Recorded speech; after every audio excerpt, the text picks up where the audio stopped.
recently I've had the pleasure to work with Eric on projects around exploring fake news and misinformation during the 2016 election, as well as some of the influence of Russian advertisements. So that's what I've been doing recently. But today I thought I would talk about work that I did during my internship, which was really my first opportunity to work with Eric. It was my first opportunity to work with planet-scale search log data. And it fundamentally changed the way that I approach research now. So I think that this is a really sort of pivotal project in my career. So this project was about exploring time-dependent concerns about pregnancy and childbirth in search logs. And the motivation is fairly straightforward. Last year, for example, almost 4 million babies were born to parents in the United States. And many of these parents, they searched online for information about their pregnancy and their childbirth or their newborns. And the queries that they pose, they tell in exquisite detail the very human and the very personal story of pregnancy and childbirth.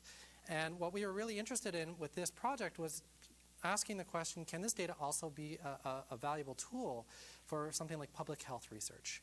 And the example that we gave in this work was that using search log data, we were able to show that interest in self-inducing labor using things like raspberry leaf tea or castor oil,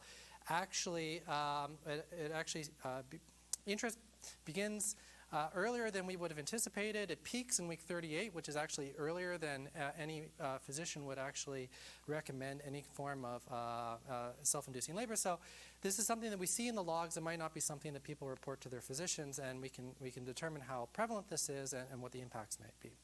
So that's the motivation. But in this work, it was really a first step. It was really understanding how these experiences are manifest in the logs, and just how accurately we can predict certain features of this process from the logs. So this work, we of course used the Bing query log data set, so we had about 18 months of data. This work was done in 2014, so we were looking at data from 2012 through 2013. And we had about 12 weeks of data per person because people come and go, even though the logs covered a full 18 months. And the first problem that you encounter when you're dealing with these search logs is that there's actually no ground truth. I mean, we don't know why people are searching for things or typing the things they do. So we have to come up with clever ways of working with this anonymized data. And for this project, we settled on these self-report queries. So queries like, I'm 20 weeks pregnant and I'm always hungry. And what you can see here is that there is an expression here that indicates that this is a user's own personal experience. And there's some timing information, which is what we need for this project. And when we put that together, people are making these queries unprompted. They're unconditional. People aren't saying, I think I am or when I am 20 weeks pregnant. It's unconditional. And so we take this to be about as reliable as maybe a survey response. And when we do this, what we actually find is that in that 18 months of data, we were able to identify about 13,000 people who issued these types of very specific queries. And when we align their histories according to those gestational weeks, what we find is that the information needs, they evolve sometimes very rapidly, but along very predictable trajectories. And one of my favorite examples here is that if you look up there, you can see the bigram boy or girl, which happen to be in these gender prediction queries, like does carrying low mean a boy or a girl? And then right around the 20th week there, when that ultrasound is performed, they stop searching for that, and there's a spike in searches for boy clothes or girl clothes. So you can sort of see that the interests and the types of queries, they change very sometimes very rapidly, but very, very predictably. And we can do a similar type of analysis postpartum. So queries like how much should my 2-week-old sleep?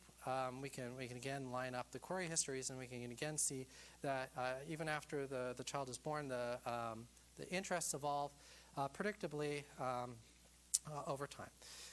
So the question was one of the questions for this internship was, can we actually use these distributions to go beyond the self-report statements, right? So to go beyond people who've made these statements like, I am 20 weeks pregnant. And for that, what we were able to do is we were able to identify phrases that were highly associated with these events, but that occur within a narrow range of weeks. And we do this just by looking at the reduction in entropy, or how much more organized these distributions get when we align the histories by the gestational week versus by the calendar week. And we're able to identify good features this way. So as soon as we have this, these phrases that serve as good features, we're able to model progression. And if there was ever a case for like a linear model, this is it, a linear regression. So basically we use a robust linear regression to basically determine which searchers are searching in a way that is consistent with the progression of pregnancy. We were able to identify, in this case, about 100,000 more users, or 93,000 more users, up from the 13,000 originally. And through various means that we can discuss offline, we estimate that the prediction error here in terms of weeks is about plus or minus 0.7 weeks. So it's pretty accurate.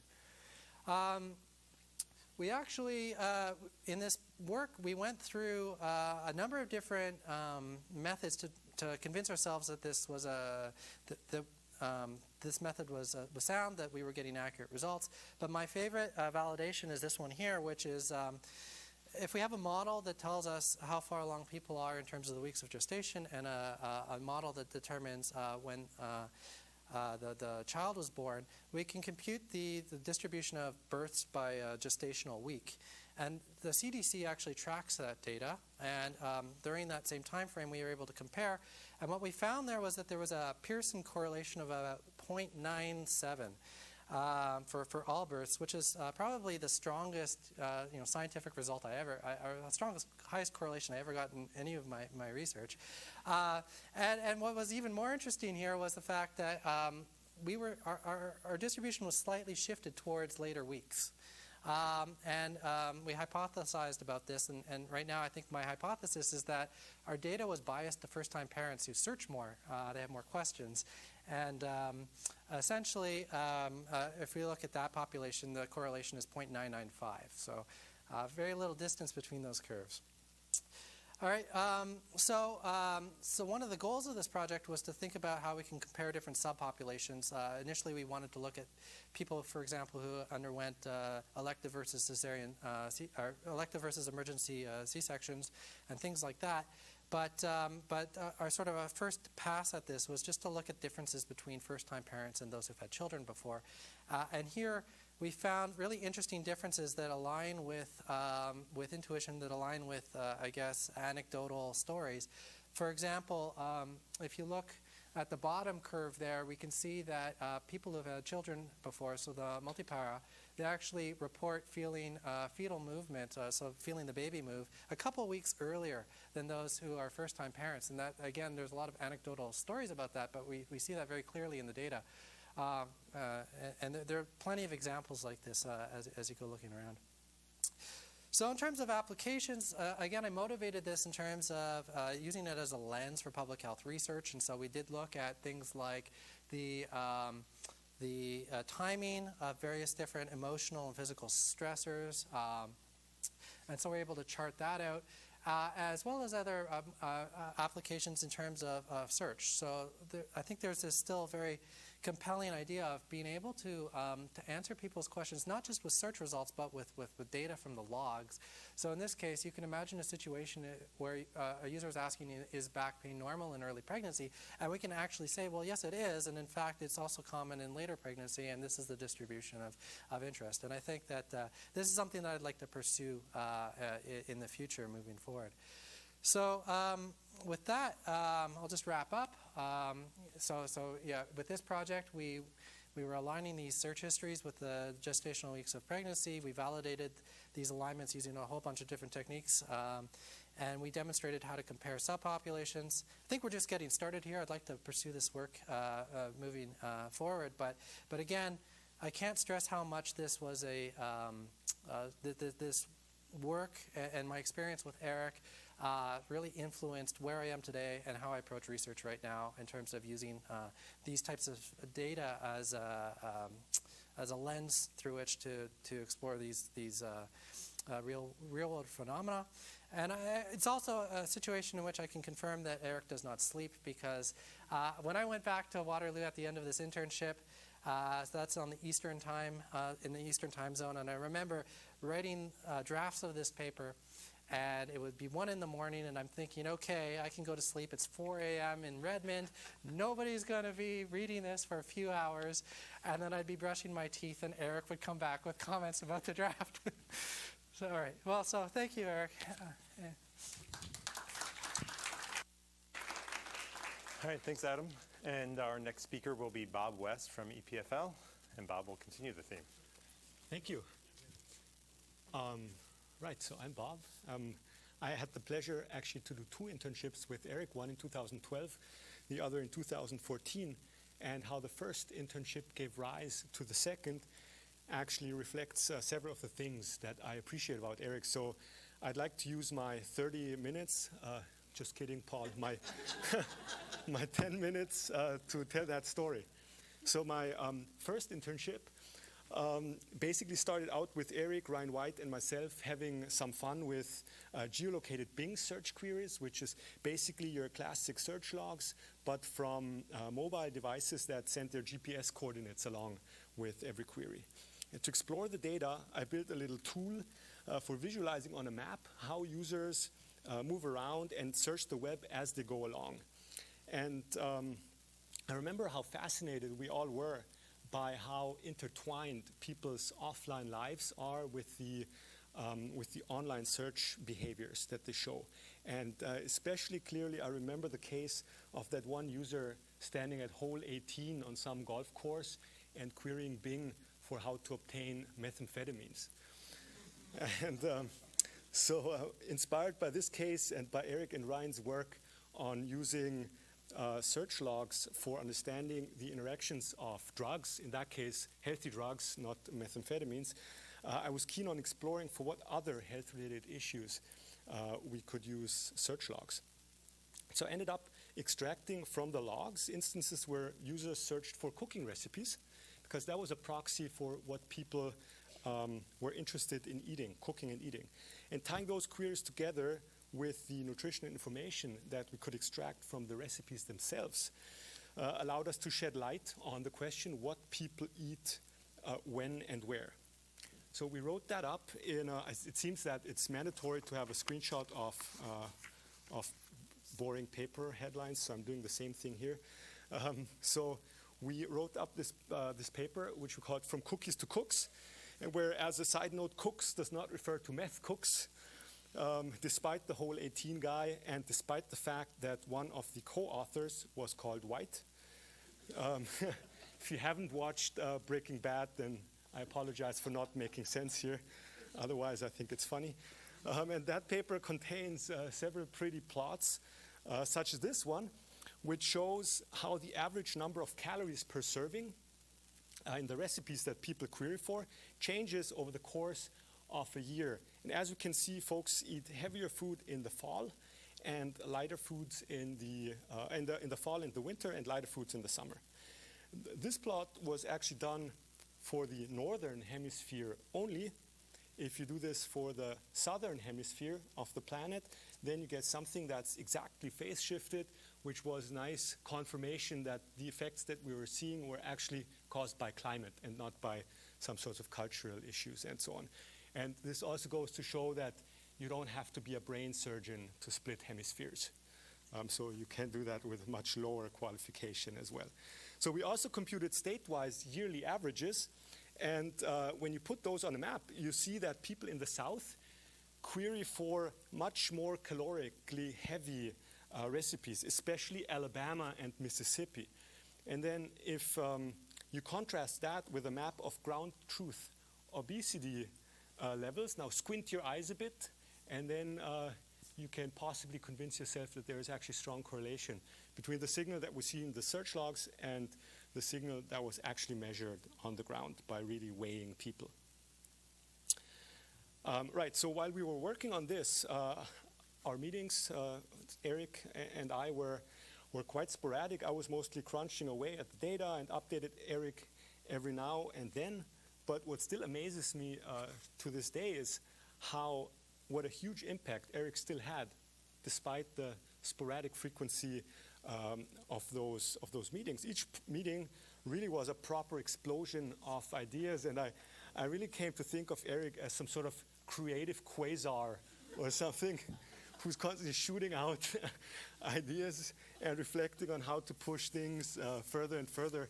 For instance, in our recipe project, he brought up the idea of roping in folks from hospitals to check if the trends that we observed in search logs also were reflected in the prevalence of symptoms with which folks were admitted into emergency rooms in hospitals. And indeed, there were some major correlations. I'm showing this plot as proof by sketchy plot. I won't comment on it any further.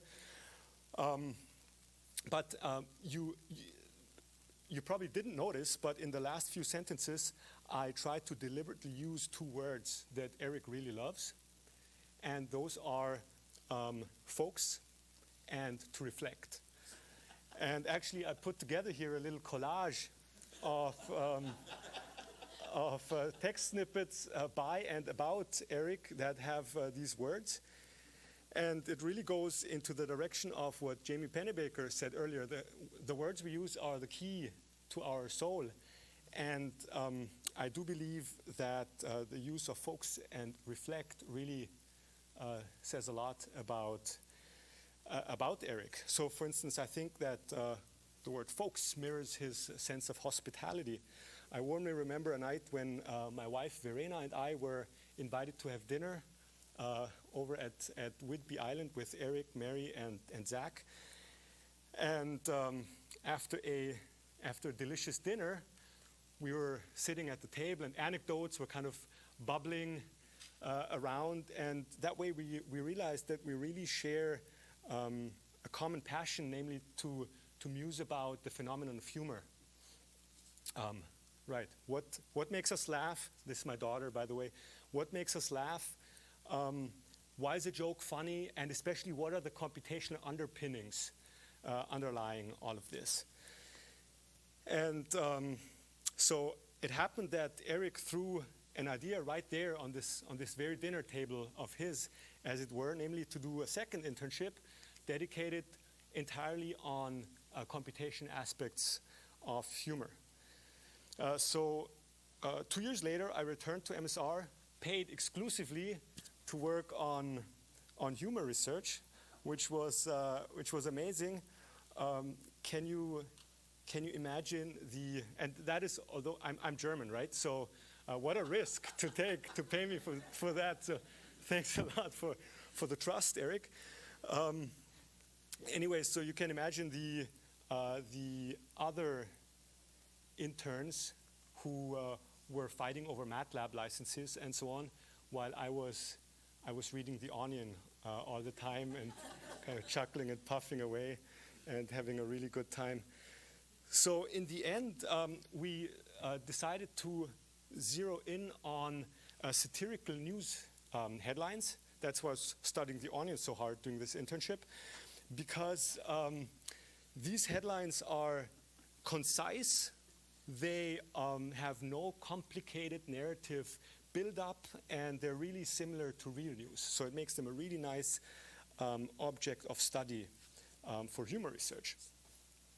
So, for instance, look at this headline here: Mississippi bans soft drinks smaller than 20 ounces, which is really similar to a real news headline from CBS News, which goes, sugar drinks over 16 ounces banned in New York City.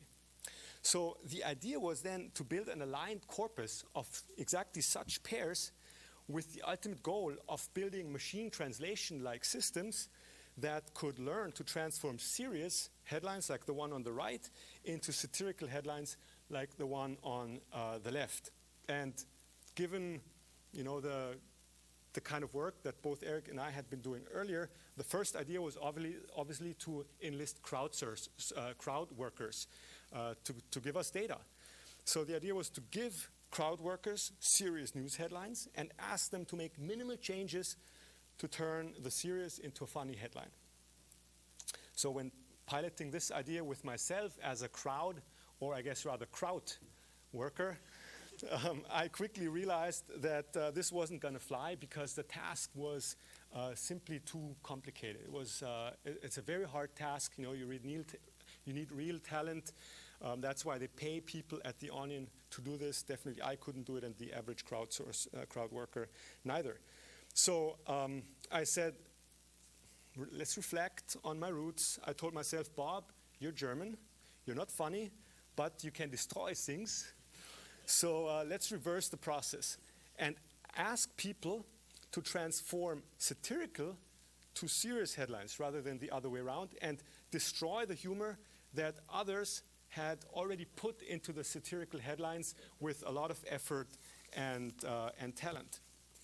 And so the result was this game called Unfun.me.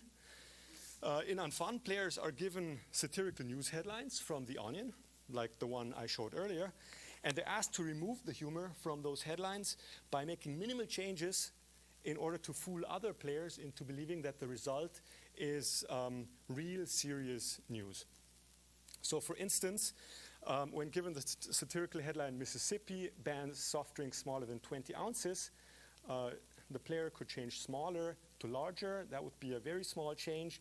And to check whether the humor was actually successfully removed, in this case, we give that same resulting, the modified headline, to other players, and we let them rate on a scale from 100% serious to 100% satirical, whether they think this is a real headline or not.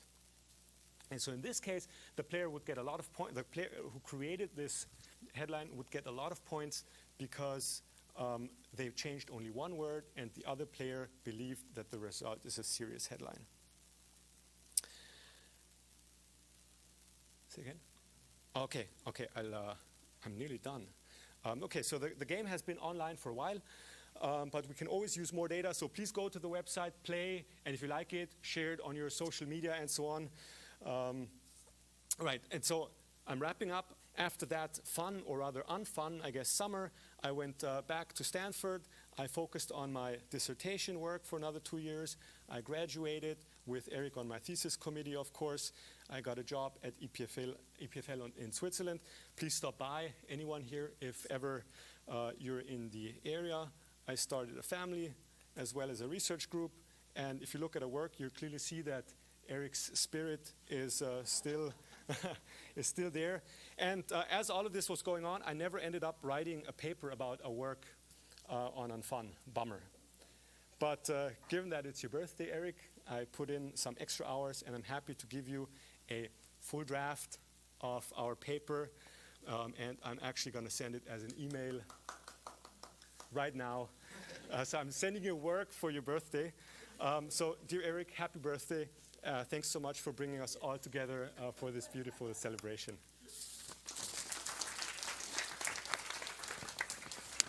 Do you need this clicker? So I'm in charge with getting us on time to when Harry shows up, I think, because we're running a little bit behind. But next one is Doug Downey, and Doug is at Northwestern now. We'll be talking about some of the work he did. Great. So thank you, Paul. So it's an honor to be here speaking to you folks. I'm going to talk about work I did with Eric and Sue Dumais back in 2006. The work is a little bit old, but it is what I did with Eric, and is stuff I'm proud of, and I think has some relevance for today. So back in 2006, we were working with logs from Bing, but it was actually live search at the time. Side note, it was in a contrarian move for the time, using a neural network for its ranking function, and that of course would be anything but contrarian today. I and a handful of other Microsoft research interns were working with log data and trying to find insights from that. This was kind of early days for log data, so there was a lot of data munging and things that we had to perform, but we were able to get some insights. And in fact, this 4-month internship led to these 2 papers on the slide. along with one other poster paper that I didn't list. So it was the quality of the problems I was put in front of here at Microsoft, and also the quality of the data and the guidance I got from Eric was, I think, led to an extraordinarily productive period. Okay, so we worked on building models of search activity, and here's what search activity looks like. A user might enter a query like Messenger Enterprise, and they don't quite find what they want, so 26 seconds later, they come back and add the word Microsoft to their query, so they reformulate. Then they see a result that looks better. They click on that, but it's not quite what they want, so they end up coming back to their query and reformulating it again. In this case, they've actually now express the proper brand name for what they're looking for, this MSN Messenger Enterprise, and they find what they want, and they end their session. So the motivation for this, I think, is pretty clear. If we could build predictive models of this kind of activity, hopefully we could take this user from the outset and usher them directly to the result that they want and shorten this interaction from minutes to seconds. We didn't deliver on this promise, but we took steps in the direction, and that's what I'll describe. So here's the task we looked at first. So given some previous actions and aggregate info that we've built up about the user in this session, what's the user going to do next? So in particular, we wrote down a bunch of factors that we thought were important for this problem, right? Remember, this is 2006, so we're doing a lot of feature engineering. We write down all these things that we think are important for predicting this. That's where a lot of the work happened. And then we're predicting, all of a set of 5 possible next actions. So will they click, will they reformulate, and so on. So this data, so I'm thankful to Eric and Sue for a bunch of things, but putting me in front of this data is definitely one of them. So we had a set of data that in 2006 was sufficiently rich. This was a bunch of URL accesses, sort of every URL access for a set of users who had opted into having their activity tracked in this way via the install the Windows Live toolbar. And this data was sort of so rich that as long as I did a sort of competent data mining exercise, it was going to result in papers. And so I really enjoyed working with this data set. And I'm not going to belabor the results, but we actually did, we were able to build models that were fairly accurate, reducing error over a baseline model that just predicted marginal frequencies of things in the data set by about half. I'm not going to talk much about these results at all, except to say that the fact that this toolbar was client-side and we had all those client-side events actually made the models much more accurate. So the kind of biggest delta on this slide of different variants of our system happens when we switch from using only a server-side approach that only sees search engine log events to having a client-side approach that actually gets to see all the subsequent URL visits. So that client-side instrumentation was really helpful. So this, I remember, was Sue's favorite graph of the internship. And this is what happens. So if you enter a query, here's the distribution over what you'll do next as the time that it takes for you to execute that action varies. Right? So at the beginning, you're most likely to click, but that click probability rapidly falls off. And in fact, after about like 45 seconds, you're more likely to give up and end your session than you are to click on any of the results. So this, the time course of events after search we thought was interesting. And I remember a question Eric asked around this time, which was, okay, so based on what you've just found so far, and this was early, this was like maybe a month or a month and a half or something into the internship, he said, okay, how could you apply this? So I mean, yeah, the temptation is we keep working on data mining, and then at the end we think about applications. But he asked this question earlier, and actually that stuck with me because I think it's actually a great question to ask maybe earlier in investigations than you would think. It kind of gets you to think laterally about other things you could do with your findings that you may not have thought of. So asking this question early, I really like that. My answer to this, I'm maybe less in love with. My thought was, well, clicks come early, so the time it takes for the content of the clicked page to come back is a significant portion of the search experience. So maybe we should try to prefetch that content. And then we can use our predictive models to decide which content to prefetch and only do it when we think it's going to be useful. And we did that, and it worked okay. But I guess I wasn't as in love with those results. Okay, the last thing I'm going to mention is something that I actually is kind of buried in our second paper that I've never gotten to say. So I'm very happy to be able to share this with you today. So let's think about a search session, right? And you can enter queries, you click on search results. You might follow other URLs from those results, right? And then you might come back and issue more queries, right? And you keep doing a bunch of this stuff until you're done, and presumably you found what you wanted. So here's a way we could kind of characterize your search session. We could say, well, your goal of this session, the reason why you did all these queries was to find this one search engine result page. That's what SERP stands for. And so we could treat this page as like an instance of your goal. Or we could say, the subsequent navigation beyond the result that you clicked was critical, and actually what you wanted to do was find that URL at the end. All right, so this is now a proxy for what we think your goal was in doing all this search. There are a bunch of problems with using this as a proxy. It's wildly imperfect, but if we do this, we can do some interesting analyses. So let me just skip to this expression. So we characterize the information gain of a search session in terms of the rarity of the URL that you find by issuing all your queries. All right, so you issue a bunch of queries. You have some goal URLs that are either the last search engine result you click or the last URL navigation that you perform. And more rare pages give you a larger information gain. So this is just the information theoretic self-information of that URL that you find. And here we're talking about probability over all URLs that anybody would ever click, from a data set that we had of about 100 million page visits. So, pages like Facebook.com would not be clicked on, would not provide a lot of information gain. Other more rare pages would actually provide a much larger information gain. So once we have this measure, we can start talking about how effective search is for goals of different rarity. And this is the graph I've actually never had a chance to talk about. And so now, I fortunately can tell you about it today. So on the x-axis, we're varying how rare the goals are. And on the y-axis, we're plotting how effective each query is in terms of yielding information in terms of these different goals. And pay attention to the gray curve. So what the gray curve says is the pages that search surfaces to you are actually most useful when you're trying to find pages that in our data set occurred about 100 or 1,000 times, and that's a frequency of about 1 in 100,000 to 1 in a million.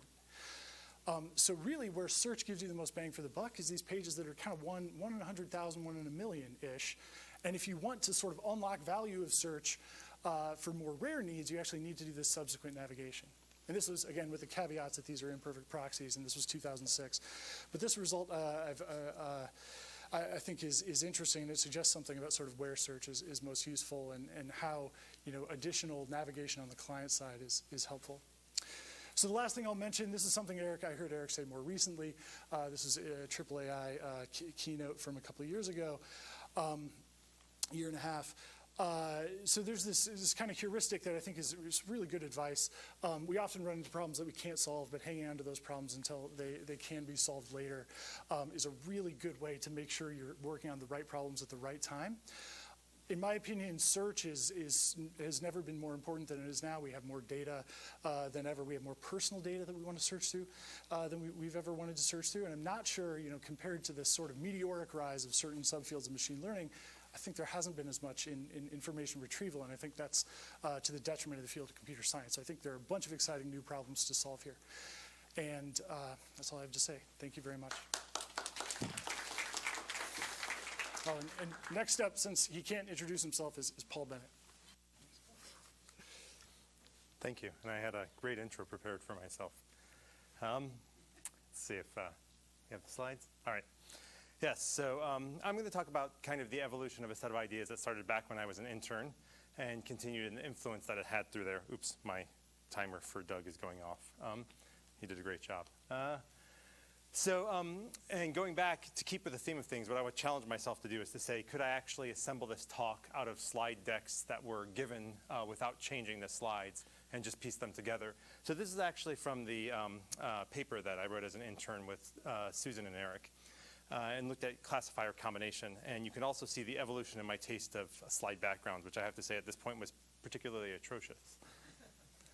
And the basic problem we looked at was just combining multiple text classifiers to to improve inference. So you can think of this as typical ensemble methods. And the intuition that we were trying to go after was that different classifiers work in related but different ways. And most of the ensemble methods kind of come at it from the same approach. There are different ways to do this. You can vote them. You can look for different things. But what we wanted to go after was saying, how do we understand how different classifiers perform differently in different contexts? And Eric had said along these lines, he'd said, it'd be nice if we were able to actually compare this to something as well. But to think about the different types of failure modes. And so initially we thought about these different failure modes, things like, well, for long documents, you might have some types of failures. Or, if you were missing a bunch of the evidence, you might have a different kind of failure. The one that's particularly interesting is this one called unigram variance, because it will actually play into some of the notions later of what goes on, where we said, look, if we had a simple bag of words classifier and sampled from that probability to delete words, how much does the output prediction change? And so it gives us a natural notion of kind of what it means to sample according to the classifier's probability to change the information that you have in order to make a prediction. And then we also had some basic voting statistics. And I remember as we were discussing this, Eric described in his office one day that if we thought about the oracle to compare this against, it would be just nice if we thought about what would it be if the hand of God came down and picked out the best classifier. And I think Eric might remember what's coming here, because I went home and I had a vision of Eric as Michelangelo at the Sistine Chapel. And I said to myself, if I were actually considering predicting some class like yellow, and we had a bunch of predictions, and the hand of God came down, and yes, I did not doctor these. We actually gave these at a real conference here, and picked the best classifier. How well would we do? And so this gave us an oracle to compare to as well. So we went and we actually fused together these different classifiers with different variables and said, can we predict better than other models? I'll skip that there. As I said, I didn't change any of the slides. These were all given as they were. And so we actually compared a whole bunch of different results. Here at the top, you see all the base classifiers. It's decision trees, support vector machines, 2 versions of naive Bayes, and then different ways of fusing these together. And what's in bold there is one particular interesting way that's just a linear combination of these outputs together with these locality estimates of variance and other things like this. And it works particularly well across the board. The other thing, a lot of people here take this probably for granted right now, if you look at that we're not only looking at F1, but error, linear utility, and area under the ROC curve. We were one of the first ones to look at such a robust set of measures like this. And it was very interesting how the world evolved after that. As you notice, we actually were calling it ROC at the area at the time instead of AUC, which became much more common after that. So then the question becomes, as you go on here, well, what are the more general principles? So for example, what types of prediction outputs should we use? Or what form of combination should we use? So we considered different things like linear methods, but you could look at a variety of different others. And what exactly was it we were estimating? What were the statistical properties of the classifiers that we were really trying to capture? And what was important when combining predictions? And so this went on to become my dissertation, kind of an evolving set of collaborators here that included my advisor and co-advisor, John and Jaime, as well as others at CMU like Tom Mitchell, who gave me plenty of advice. And now I'd like to kind of rethink the way of presenting a classifier combination problem as a simple problem that most of you are familiar with. So imagine that you're given a paper to review, and you're asked to make a recommendation of accept or reject.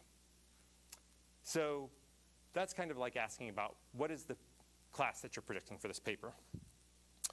And you can think of that as just you as an expert saying that class prediction. Next, you're asked to rate the paper from 0 to 5, right? Where 0 is definitely reject and 5 is definitely accept. So what is that like? I would argue that's basically like your estimate of the posterior probability. You might also think it's something like the log odds, which I won't go into the details here if you're not familiar with that, but it's just a more additive way of looking at probabilities. Now what's interesting then is almost all of you have been asked, on a scale from 0 to 5, state your confidence in your review. So my question is, what is that third thing? Because the second thing is your prediction of the probability. However could that third thing be useful? And you give it on a regular basis, and most people never consider what it is. And I would argue what it really is your estimate of how likely that posterior or log odds estimate is to change. And the interesting thing, if you look through this statistically, it turns out that the second one is useful when I'm looking at a single expert. And if that expert is perfectly calibrated, that's the only information I need. And if they're uncalibrated, I can improve by calibrating them. The third one is only useful in combination.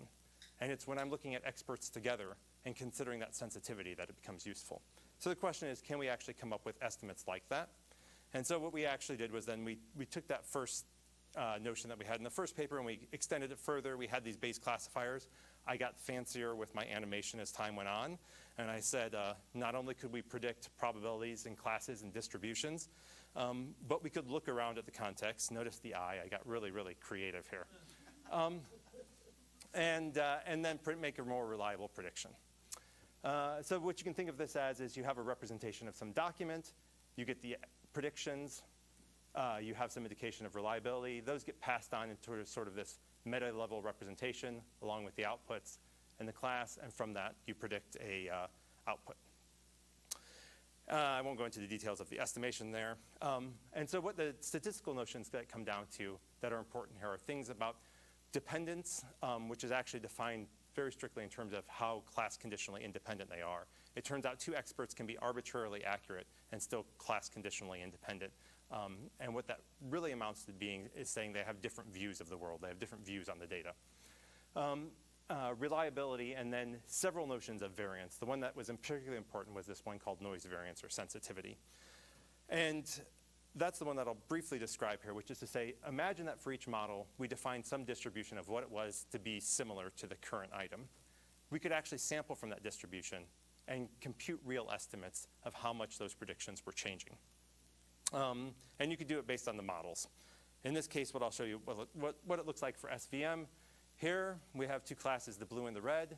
In the green on the right-hand side, what you see are the support vectors that have been highlighted that define that decision boundary. And while the estimates of the posterior are parallel to those planes, when you start taking into account variance, you see that those areas that get very far away from data start having very high variance or are red. And that, when you bring that into combination, is one of the things that allows it to take advantage of improved things. All right, so when we return to these principles, it turns out that log odds are a convenient form when the experts provide different expertise. In fact, when they're class conditionally independent, a linear combination of log odds is the optimal thing to do. And finally, the statistical properties that really matter are estimates of local variance have the most impact on combination. And the dependence and reliability actually fall directly out of the model. If you know Platt recalibration, by putting into a linear model, you're actually recalibrating at the same time you're accounting for dependence. So where did that go from there? Well, I came and joined MSR, and we actually had a huge prediction competition to predict clicks on ads, and a large team of us got together. And one of the first challenges you have is how do you get a bunch of people to work together to do something and produce an output? And so Ad Center had asked internally at Microsoft to help us improve products by predicting clicks on ads. And we wanted to build a framework that would allow many people to work together, allow people to contribute, and not everything would actually impact the model in the end. So we said, look, the team has to succeed while parts may fail. They can experiment, but they may fail. And so how will we support that architecturally? So we ended up building a fairly general learning system. And what we did here was we basically separated into two things. One, which we called feature generators, which were really actually mini experts or learned models. And then a combiner that we learned on top of that. And what form did we actually end up doing? Well, we actually basically ended up following things that fell out of that initial architecture coming from the classifier combination. And those questions we pursued. So you have these feature generators, which in this case aren't just simple feature generators. They're learned from data and are mini models. And eventually they're fused together. One in particular, and the version of this eventually ended up in Ad Center as well, looks at just predicting the probability of click given the attributes.